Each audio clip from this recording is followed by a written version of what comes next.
Okay. Thanks for live. Hello, everybody. Welcome to our Tuesday afternoon webinar. Today, we're going to feature a very special session that took place from a conference in Korea recently, the first week of May. This was a session, was the Peace Summit 2023, an annual conference that we have in Korea. This session was sponsored by the International Association for Peace and Development, IAPD, which deals with matters of interfaith and religion, and they dealt with building a culture of peace. So we are very fortunate to be able to get the videotape. Tomiko Duggan, our Senior Vice President for UPF, put together this session, got all the speakers along with Mrs. Arikawa, who works with her, and they put together the session, and it went very well. And so what we did was we pulled out a few highlights, enough to fit into the format of this webinar, and it came pretty good. We put together a good session. It's very interesting, dealing with what it takes to build a culture of peace. And so we've got some very good speakers, as you saw undoubtedly on the promo that we sent out. So EJ Rapata, our tech person, took that session and trimmed it and put together this video, and we're going to show it now. And then afterwards, we may have a minute or two, I don't know, for some of the people who are watching here in the gallery to maybe comment just on what was said, maybe a minute or two. I don't know what's left.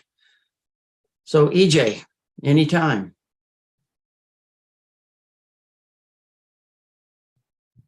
Honor to invite the chairperson of IAPD in Africa, Mboni Dr. Radebe, who is the founder and the chair of the Revelation Spiritual Home. You have the floor, sir.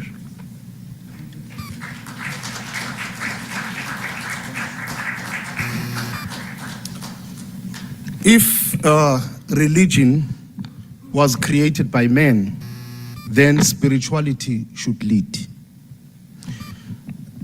If our brothers and sisters somewhere in this building, politicians, my sister, could be led by spirituality, then there would be no homeless people. Dear Dr. Taj Hamad, distinguished spiritual, religious leaders, ladies and gentlemen, I would like to start by commending True Mother, Dr. Hakcha Hangmun, for hosting us here in Korea. True Mother's concern and heart for world peace is undeniable. I'm deeply grateful that she has directed us to work together within the IAPD for the restoration and reinforcement of spirituality in Africa. Of such, so far, I hosted one on February 12, 2023 in Johannesburg, and Bishop Dr. Emma Gospel Isong hosted the other one in Calabar, Nigeria. I believe that you have seen the pictures. The next is planned for the 28th of this month in DRC, Congo. Africa Spiritual Day is creating a momentum that will soon be felt all over the continent and before. True Mother knows very well that true sustainable development can only come on the foundation of spirituality. The Mother of Peace wants to capitalize on African spirituality to show a new model of true development that can be expanded to the whole world. There is no African restoration at any level without restoring its spirituality and spiritual guidance. As human beings, what differentiates us from other creatures is our mind or spirit. That is why UPF's second principle of peace stipulates that the highest qualities of the human being are spiritual and moral by nature. Human beings long for truth, beauty, and goodness. Life's deepest meaning and purpose can be found through the pursuit of these values. Each person has an internal spirit that transcends physical life. Spiritual principles are to be practiced in this life as preparation for the world of eternity. First, as humans, we cannot live like animals, eating and having fun with no concern for our spiritual needs. We need to live in harmony with Umfihlakalo, our Creator, Allah, God, striving to understand and fulfill His divine will. Second, we need to live with the consciousness that there is life beyond this one. And there, we will be accountable to how we spend our earthly life. As Africans, we know that our ancestors are not dead, they are alive. They are present and intervene in our daily lives, in good or bad, depending on how we are living our lives here on earth. They act as spiritual guides or angels, helping us in living a meaningful life. Third, we need to live purposeful lives. We are created to fulfill three main goals in life, which are mature character, good family relationships through the practice of Ubuntu and contribution to society. Mature character refers to personal development through self-control, learning to master my physical and personal desires for the sake of others and a greater good. Before seeking to dominate the universe, first perfect your ability to dominate yourself. Father Moon said, this means that we must learn to control our desires and emotions as a way to practice goodness. Our people need to resist selfish individualism and revert to African traditional life of Ubuntu.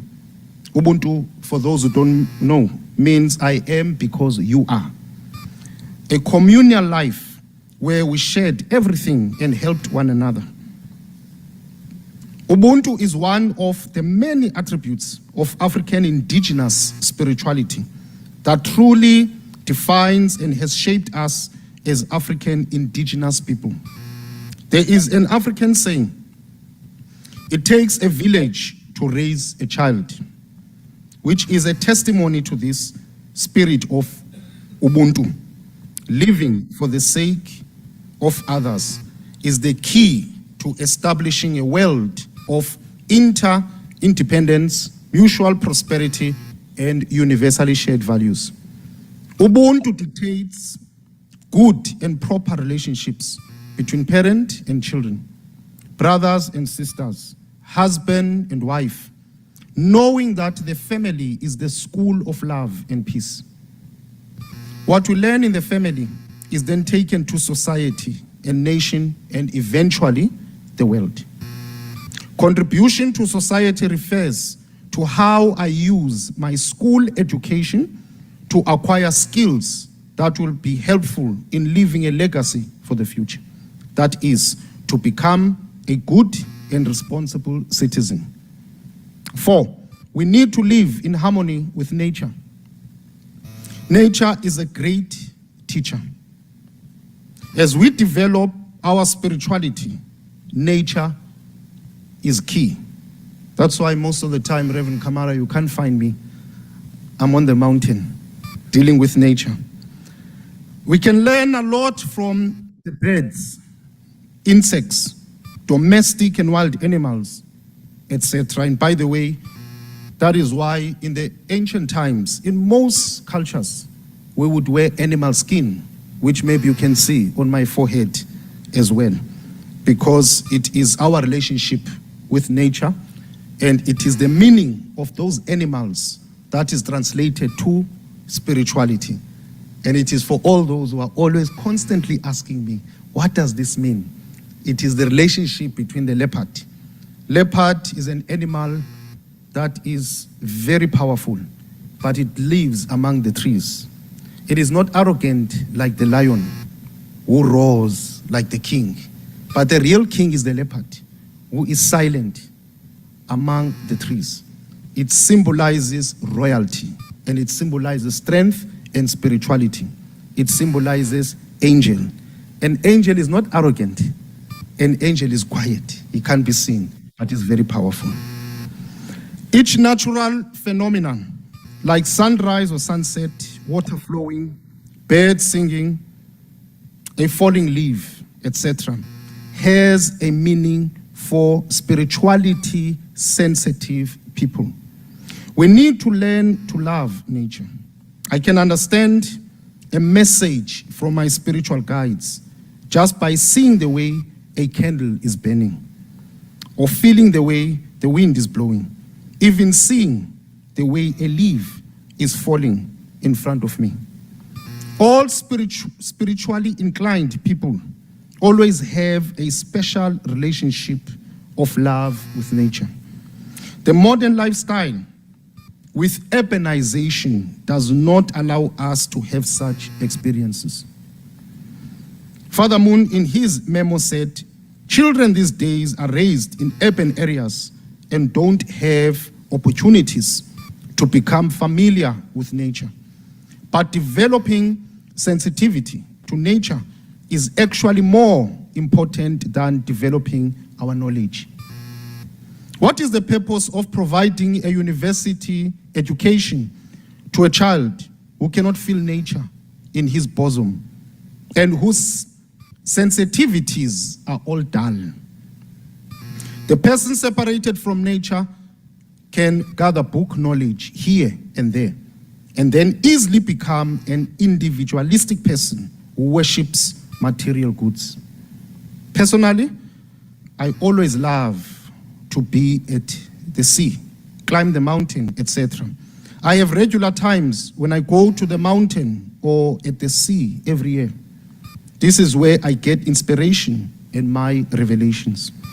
Spirituality is about having a constant consciousness of the divine, the presence of our ancestors, angels, or spiritual guides, living a purposeful and meaningful life, finding meaning in everything, including the most trivial, and living in harmony with nature. Spirituality is pervasive. It permeates every aspect of our life.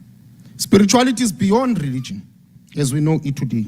While religion today seems too formal and restrictive, spirituality is a way of life, and it provides freedom. In spirituality, everything is sacred. Spirituality informs everything in traditional African society, including politics, arts, culture, religion, economics, health, eating, work, dress, marriage, and death. I implore my people to seek wisdom from African indigenous spirituality and follow it. Religion itself must seek wisdom from spirituality. Let us not forget, my brothers and sisters, that religion is a tradition, an expression of spirituality. Thus, religion will not achieve its goal of guiding humanity without spirituality. A life-giving source. Should we all follow the right order and allow spirituality to take its leading position, Africa and the world shall rise. Let us all see how we can help our people see the light at the end of the tunnel.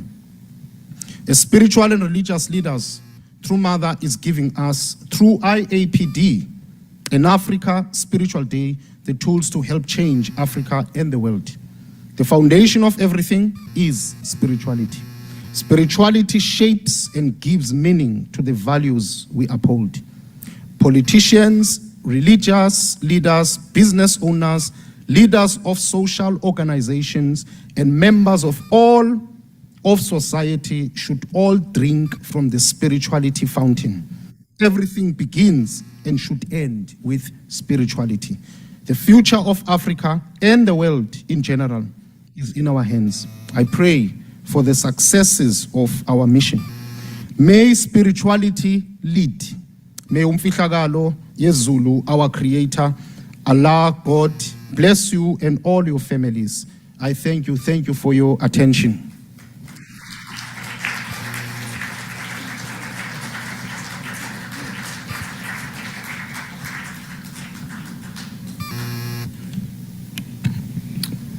Thank you, Chairman. Spirituality is a constant conscious of the divine. Constant conscious of the divine. Every minute, every second. And I would like to invite Reverend Dr. Cynthia Jackson, Pastor Alan Amy Church, Newark, United States of America, in the state of New Jersey. I just asked her to come, so she gracefully came, because it is not right that just men speak and women don't speak. Please, come. Thank you for accepting. Good afternoon. Some of you heard me speak earlier in another session, so I don't have different remarks for you. However, I am humbled by the opportunity to speak twice on today. And perhaps the message that I have is one of confirmation that it's something that we need to hear and certainly talk about. I had not prepared an academic or scholarly presentation for even my prior workshop. I wanted to just simply speak from the heart, and this is a result of sharing a table at lunchtime. Share from the heart on what peace looks like or would look like to me. You see, I understand that world peace, or peace in general, that challenge is a massive one. But I think if we all took an opportunity and just introspectively looked inside ourselves, we would figure out what each of us could do individually that would make a difference, a monumental difference in the lives of everyday, ordinary people. One of the things that I think we can do is when we have conversations, we can stop putting a political spin on everything. We can stop trying to pull people either to the right or to the left. We can just focus on our commonalities as opposed to focusing on our differences. The reality is there is so much tension today. There's tension, there's hate, there's anger, and there's animosity on either side of the political spectrum that it actually inhibits the ability to sometimes have a civil conversation on things that we could actually work together on. In that same vein, we need to stop trying so hard to convince each other that our religion is God's religion and that we are the only ones who are doing things right. Because the reality is there are so many religions. According to Google, over 4,000, but the reality is there's probably even more. And in addition to recognized religions, there are traditions, customs, and belief. But what is true for a lot of us is that we believe in a supreme power regardless of the name that you might call them. The reality is that we can all come together despite religious beliefs, traditions, or despite religions, tradition, or beliefs. And if you are one of the ones who believe in God, you already know that it's not about religion, but it's all about relationship. We have to stop focusing our angst on people who might look different than we look or speak a different language than we speak. I understand that UPF is working towards this very same goal, and that's good for the people who are here, but each of us knows somebody that we can share this information with, because each of us can make a difference in somebody's life. When we do not work with people or not like people or don't want to associate with people who are different from us, then we are robbing ourselves of the rich diversity that make up our respective countries and even the world. It shouldn't matter where you were born or who your parents were for you to have opportunities in this life. We need to shift the focus away from who you know to what you have the ability to do.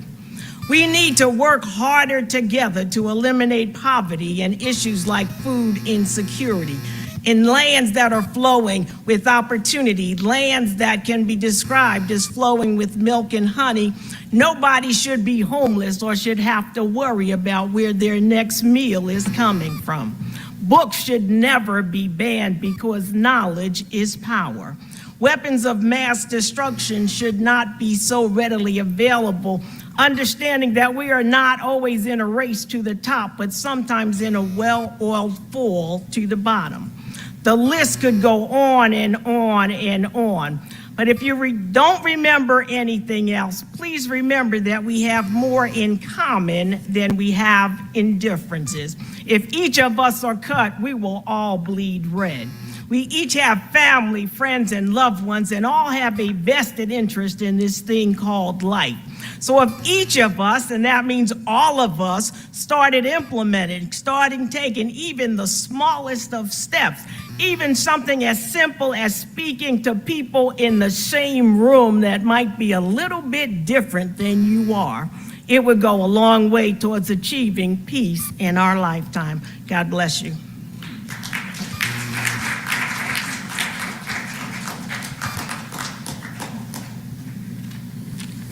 God bless you too.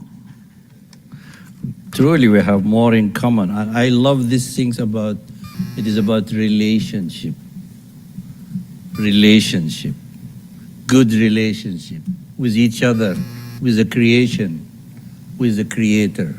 Our next speaker, Bahi Sahib Sadbal, Ambassador for the Sikh religion in the Western Hemisphere, especially in USA. Can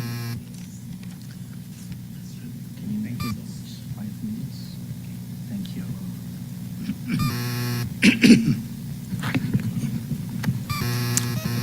Dear divine souls, allow me to greet you in the Sikh traditional greeting.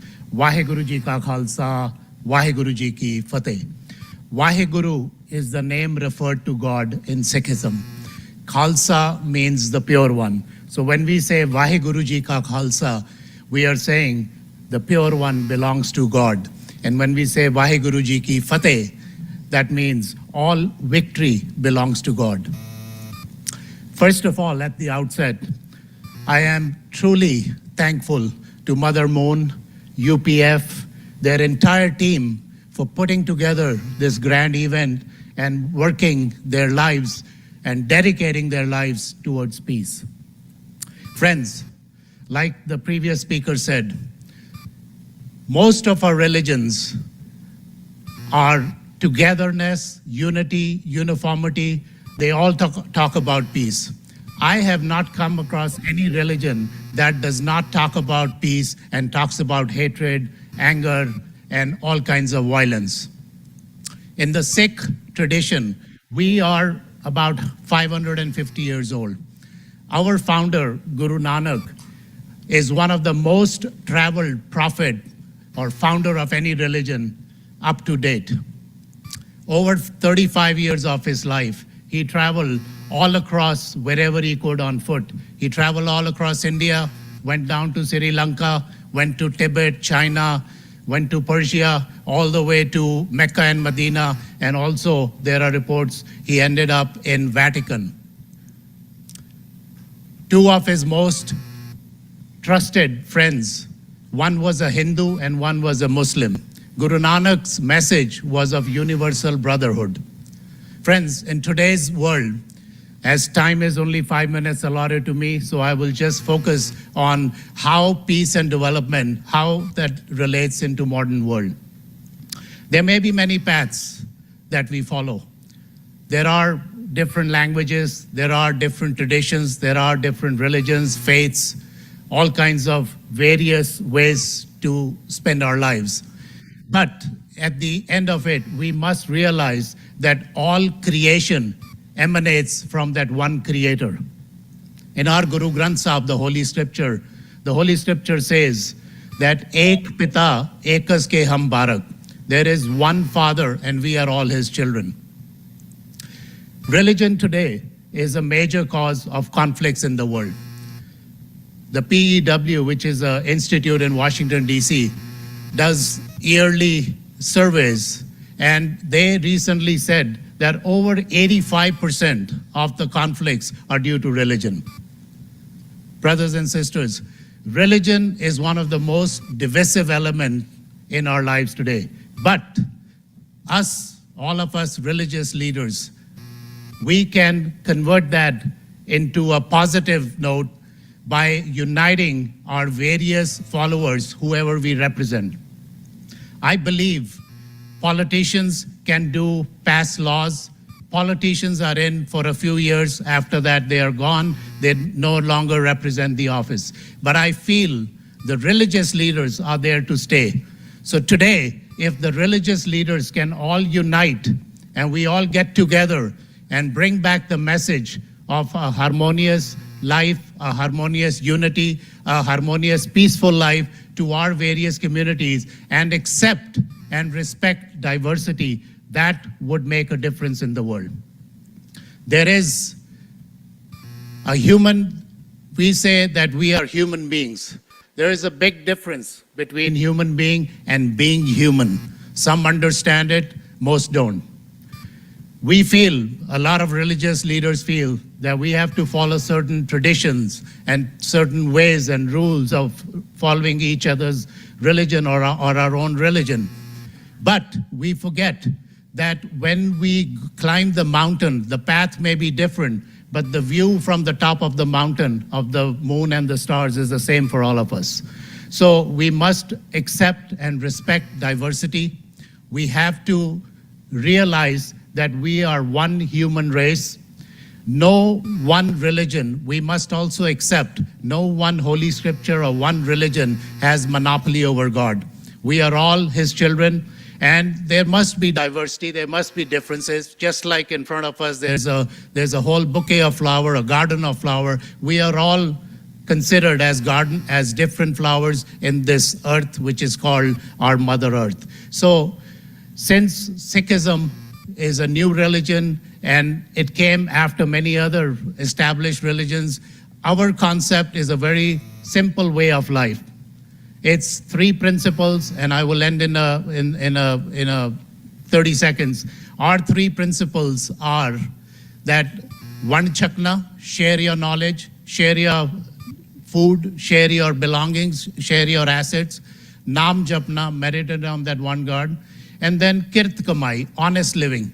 Live by the sweat of your brow. Those are the 3 major principles. And if we can communicate and share our teachings and participate with all of you so that we can all we are not looking for uniformity, we are looking for unity. Let us all unite, let us all pray that there may be peace on earth. Thank you so much again, UPF, and thank you all the team members. Tomika is sitting here and Dr. Jenkins who invited me. Thank you all. Our next speaker, no other than Archbishop George Stallings, Jr., Patriarch Imani Temple, African American Catholic Congregation, Chairman of IABD USA. You have the floor, sir.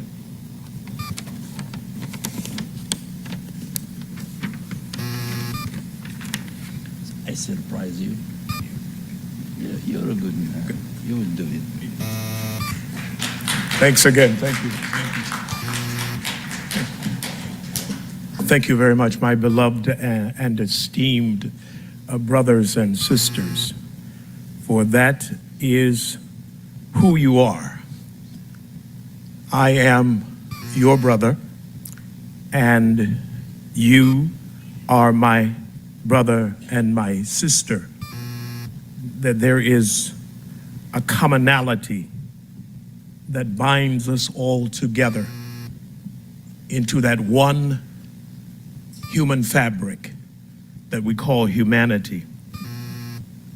But you and I are more than humanity. You and I are called to be the embodiment of the divine presence that dwells among us.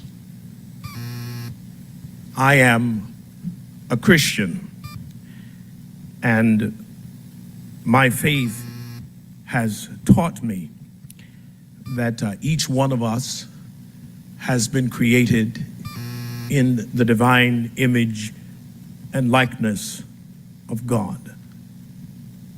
And when I consider God, that divine supreme entity or energy, the invisible presence that dwells among us, that fills the universe, it causes me to pause for a moment and to think, what a work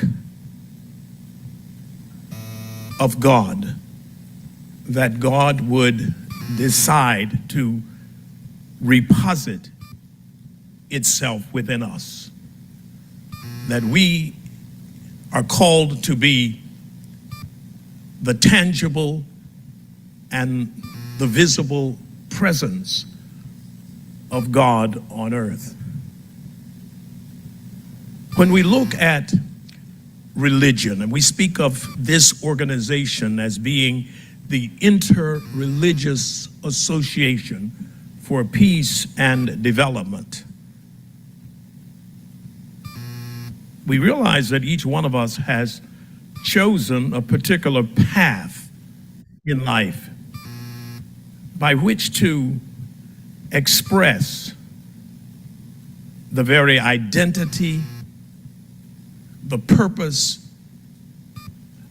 and the destiny that would define our reason for existence. That it is not by accident or happenstance that any one of us has been born. We were born with an identity for a purpose to accomplish a mission that will lead us to a destiny. I often say to people that religion is not God-made. Religion is man-made in the generic context. No matter what be the religion, God did not create or establish it. It came about as a result of the human mind desiring to find its way back to its original purpose for having been created. That God is the author of spirituality, not religion. And so that means that if religion is of man with the sanctioning or the blessing or the approbation of God, it means that religion in and of itself is not perfect. It has its flaws. But if religion is centered on reconnecting us with the Creator in the way in which God originally intended it, religion can be good. Just because it is called religion does not mean that it is intrinsically in and of itself good, we have to make it good. The way we handle this religion, our religion, defines whether or not it will lead us back to God in God's original plan for us, or it will separate us or divide us from one another because we think that our religion is better than someone else's religion, or we have more access to the truth than the other sector or the other believers. Yet, in many ways, since religion is of man, generically speaking, since it originates in and out of us, in our desire to become completely and totally spiritual, we have to have a respect and appreciation and a reverence for one another's faith. That none of us is better than the rest of us.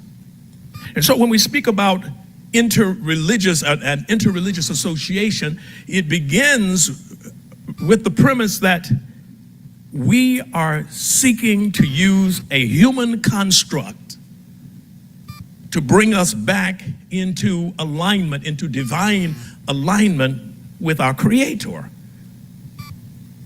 which means that we are operating in different vehicles to get to the same destination.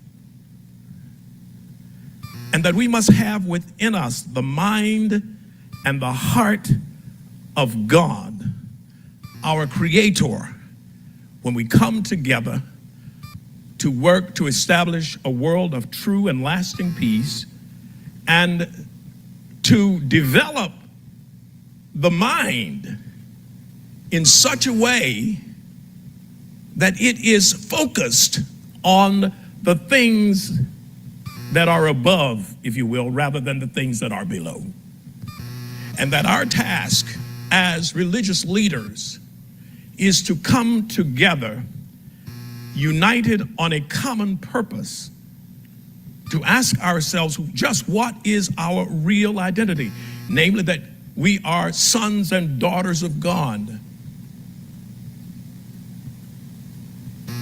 That there should not be the things that separate and divide us in the way that we have seen in our world today, if we state that we are the sons and daughters of God, if we can but realize that we hold this treasure in earthen vessels, that the transcendency of the power may be of God and not of us, that we are mere agents of God, we are the ambassadors of God, we are the conduits, we are the mediums through which this divine power seeks to take on articulation, take on manifestation, take on a real presence in our world today.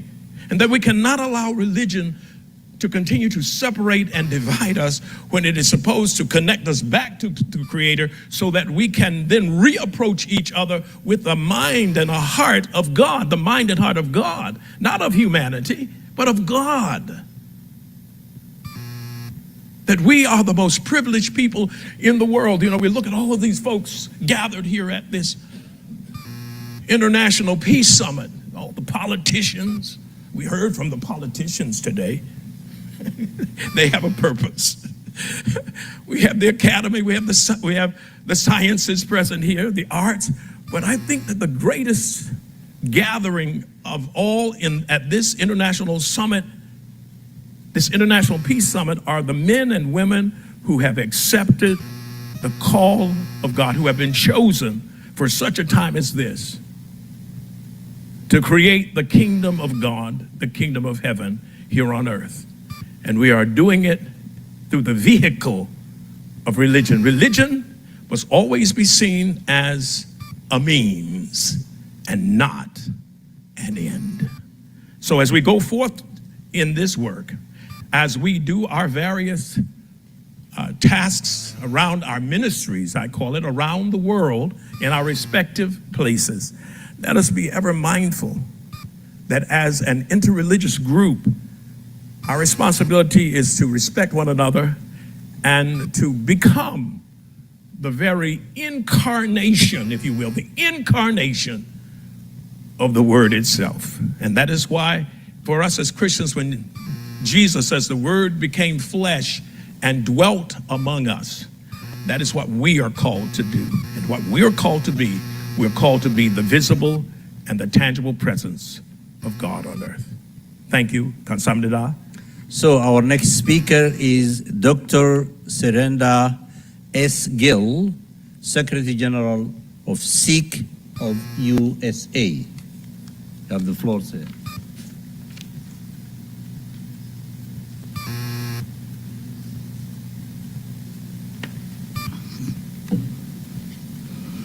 Good evening, ladies and gentlemen. It's my pleasure to be addressing you today. My topic is on peace and development. As we know, peace and development go hand in hand, and no society or country can develop without peace. I am happy to say that your country has a long history of peace and development. Peace and development are very pertinent in today's world. The components make the human race along with the other living beings on our planet Earth. As we all know, there is only one world and we are interconnected, and we all look forward to a peaceful society and a developed society. Peace is the greatest weapon for development that any person, society and country can have. Simply, there can be no development if there is no peace. Peace is a key component of sustainable development, meaning if there is a peace, then there is a development. As we know, a healthy business environment is a pertinent for any development. In conflict-ridden communities, business operations are disturbed due to the unreliable social services and prevalence of social problems such as poverty, hunger, and inequality. In the absence of peace, education and health structure break down. System to provide infrastructure disintegrate, and legal commerce is crippled. Critical peace also frees up resources, both financial and human, and that would otherwise diverted to controlling violence. So to have development, healthy, peaceful society is a significant tool. As United Nations Development Program say that without peace, there can be no development, and without development, there cannot be peace. Main factors behind peace or the pillars of positive peace are well-functioning government, sound business environment, equitable distribution of resources, acceptance of the right of others, good relation with neighbors, free flow of information, and high level of human capital. If these are achieved, there can be a positive development. Peace can be taught from the beginning of young generation. Since they carry the future on their shoulder, studies can equip students with the knowledge to understand the cause of violent conflict, develop non-violent ways of addressing violence, and build peaceful, just societies. Moreover, development intervention can also directly contribute towards restoring peace through conflict resolution and management by providing neutral space of interaction.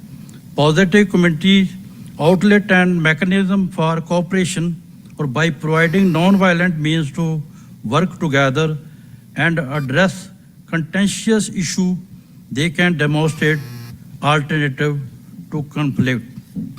Peace and development go hand in hand. Whether the state or development partners need to focus on restoring peace through equitable development project, or whether peace must first be restored in the region so that feasible development work is implemented.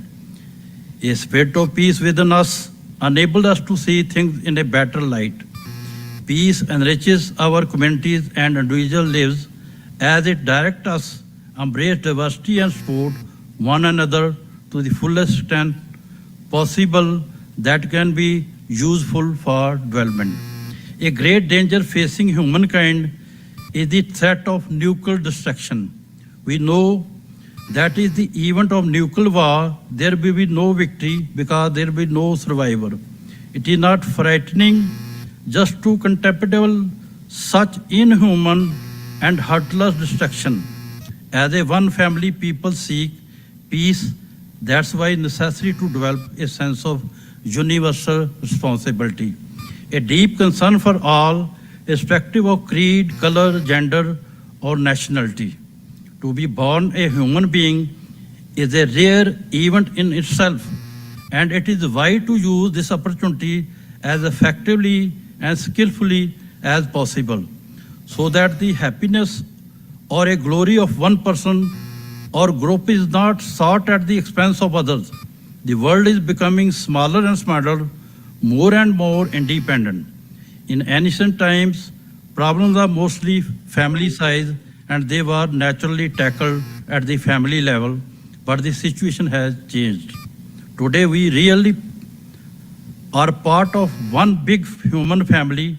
We cannot hope to overcome the danger to our existence, let alone bring about peace and development. The global population is increasing and our resources are being rapidly depleted, and the adverse effect on our climate due to massive deforestation. People have to rise above selfish interests and think of the entire human family of Earth and the long-term effects or universal life as a whole. If we of the present generation do not think about these now, future generation may not be able to cope with them. Our lives are in constant flux, bringing many difficulties. When faced with a calm and clear mind, problem can be successfully resolved when instead we lose control over our minds. Though hatred, selfishness, jealousy, and anger, we lose our sense of judgment. Our minds are blinded, and that those wild moments, any can happen, including war. Peace is useful to all, especially those responsible for running national affairs, in whose hands lie the power and opportunity to create the structure of world peace for development. Hatred and violence always produces misery and thus is essentially counterproductive. The global summit can play a vital role for bringing world peace. All nations are economically dependent upon one another more than ever before. Human understanding must go beyond national boundaries and embrace the international community at large. People in poorer countries should not be denied of peace and development. The achievement of justice, harmony, and peace depends on many factors. Whether we believe in God or karma, ethics is the foundation of every religion. Human qualities as morality, compassion, decency, and wisdom have been the foundation of all civilization. And for future generation, we must combine and humanize economic development with peace and spiritual growth, unite us all a single family on this planet. All the great teachers and different religions of the world enrich human experience and world civilization. Humanity needs all the great teaching of teachers and world religion to suit the ways of life, diverse spiritual needs, and inherited national tradition of individual human beings. Our human beings being a different caliber and disposition and different approaches to peace to achieve a viable development. Ladies and gentlemen, Global Peace Summit play a great role in peace and development, provided you take a message of peace and development with you and to your country. At the end, I must say, अव्वल अल्लाह नूर उपाया कुदरत दे सब बंदे एक नूर ते सब जग उपजया कौन भले कोल बंदे. Thank you very much. That That is what we are called. All right. You know, not everybody is not every member of these faiths that were represented is that charitable toward other faiths. But certainly the people in this room were. These people in this room, they all included in their remarks charity and deference to other religions, and saying, you know, we were even saying that, you know, my religion did not invent God. And that's such a beautiful and humble thing. I wish everybody were like that. This is truly the cream of the crop of interfaith people. So I'm going to, what I'd like to do is open it up to a few comments. And what I would like to ask is that, in fact, require is that in the time we have left, you restrict your comments to some of the remarks that were made here on the screen and the speakers who are here. I notice we have Imam Huskik here. Hi. I'd like everybody to just raise your hand if you'd like to say something, but I would like to ask if you would please give a comment. Hello, everyone. This is Imam Arif Musis from Commonwealth Alliance Clergy Interfaith Organization and Ministry and Spirituality Center for Humanity from Michigan, USA. Thank you, Dr. Larry Moffitt, for calling my name, for recognizing me on this screen. And I appreciate UPF hard work that they do with our co-founder, Mother Dr. Jahan Moon. And I really appreciate all those speakers who I heard today. This is what we all need to follow up. If we're not doing the same work in the interfaith life, we should follow up for better peace and unity in the world. So as I didn't plan to speak or nor plan to be in this, I would like to thank you for the opportunity to say a few words, but I appreciate our Archbishop George Stallings and Dr. Jenkins for leading this nation in the best way, along with those great speakers that we heard from. God bless you all. I love you. Thank you, Imam. I'm going to ask, I'm just going to call on people, so get ready. I'm going to call on Bill Stoner. He's got his picture on. And then after that, I'm going to ask Bento Leal to make a comment so he can get ready. Bill, how are you? Oh, very good. Good afternoon. God bless you all, my brothers and sisters. I am very moved whenever a mother calls such large conferences. The proceedings of this past event that we just witnessed are profound and deep. And I'm going to have to review it many times because there's so much depth, so much purity and goodness. I was especially moved by Dr. Radebe, in which he said that the essence of all religion is spirituality, and that spirituality is found in nature, and you can't help but relate to God, connect immediately to God in nature. But I feel called to try to relate to God in the hearts and lives of those other individuals whom I come in contact with, because sometimes I may not be united enough with another person to be able to immediately feel God. So it challenges me to find out first, where is that person coming from? Where is their heart at? And how can I reach them at that point? And then how can we unite together and grow higher and closer to God? And for that, I'm deeply appreciative for Patriarch George Augustus Stallings, in which he emphasized the quality of the human interwoven action. He used a different term, but basically the extent to which we can work together and to lift up one another and make our culture pure, beautiful, and strong, then I believe we can bring joy to God and we can lift each other up to God. So I thank you for the contribution that you are each making here. God bless you. Yes, you know, thank you very much, Bill. Bishop Stallings also said that religions are man-made and spirituality, spirit is just something that is.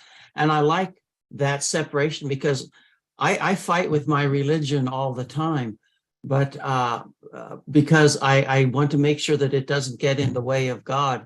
So you've got this institution, but then God is and spirit is. So I like the fact that we can kind of separate those things out. And there's this dynamic, everybody, a deal, an arrangement we all make with our religions that it gives our life meaning, structure, purpose, direction, and we forgive its flaws.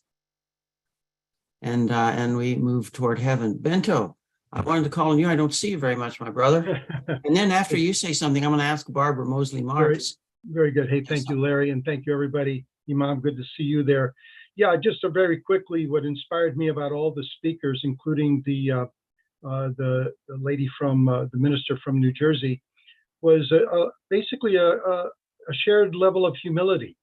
That I'm a leader, I'm a church leader, I'm a religious leader, whatever. But with that being said, I want to be humble to how God is working in your life and how God is working in this life and in this faith. And I think, as you know, I'm in the communication skills field, and I find that it's so important to try to hear somebody from their point of view, not from your perception of their point of view, but try to really get yourself in their world and try to really understand why they believe what they believe, and to operate with the idea that the person means well, and that the person believes what they believe out of a noble desire to be right and in their relationship with God and in their faith. So I think God is, He's very big. I think God is very big, and I think, as other people, Ambassador Dr. Stallings and others said, no one religion has a monopoly on God. And so I firmly believe that, but we can learn a lot from each other. We're all God's sons and daughters. So anyway, the shared humility really inspired me the most, Larry. So thanks for asking my input. Thank you. And we're going to conclude with maybe some comments from Barbara Mosley Marks, my dear sister out in Virginia. Thank you for coming on. Thank you, Larry. I was especially touched when Taj said, instead of having all the men speak, let us have one woman. And he had just asked her, she accepted. And even though it was not a unique speech, she had given it before, it spoke to the event. Also, oh gosh, I forgot his name, the first presenter, Dr. Radebe. Debbie. Yes, and he talked about the spirit and spirituality separate from religion. I really appreciated his presentation also. And it just goes to show how many, even though they're all presenters are all different, it spoke directly to the same issue. So I'm so grateful to Mother Moon for bringing this conference together, and we can hear from the different presenters. Thank you.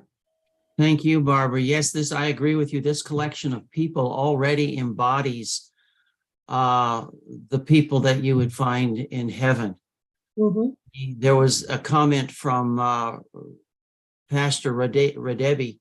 I was glad to hear him speak. I've seen him on a lot of videos, but he was always walking around, but I never got a chance to see him actually hear his full speech. There are some speeches online, but first time I've gotten to hear it. And he said, if the politicians were more spiritual, then there would be no homelessness.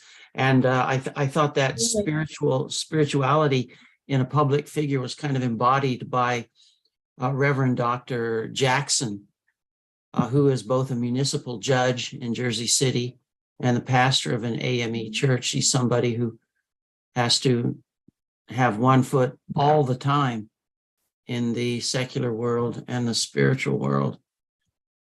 And we're about 1 minute over. Claudine, you just popped in there. Hi. Would you like to just say hello, and then we'll end the session. Thank you.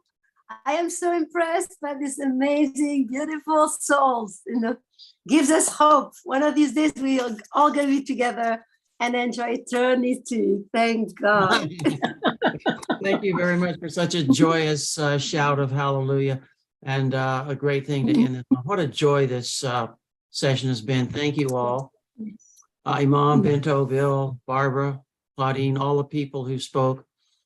Thank you so much, and we'll see. And thank you to Tomiko Duggan for helping arrange this. She's on an airplane right now. I hope she's sound asleep.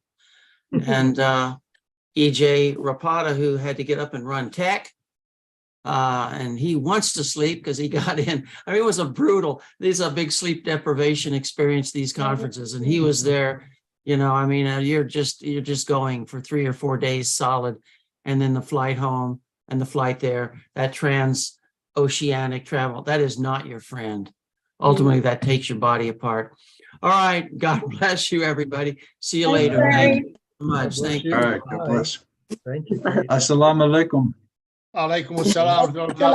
God bless you all. And Thank you you very also. much, everybody. One and all. Thank you, Larry. We are doing. Wonderful inspirations. Y'all drive safe. Yes. Thank you. Bravo, Larry. Amazing. Thank Bravo. you. Bravo. Mhm. God bless. Bravo, Larry. One more fabulous one. Hello. Okay, bye-bye. Bye-bye. Larry.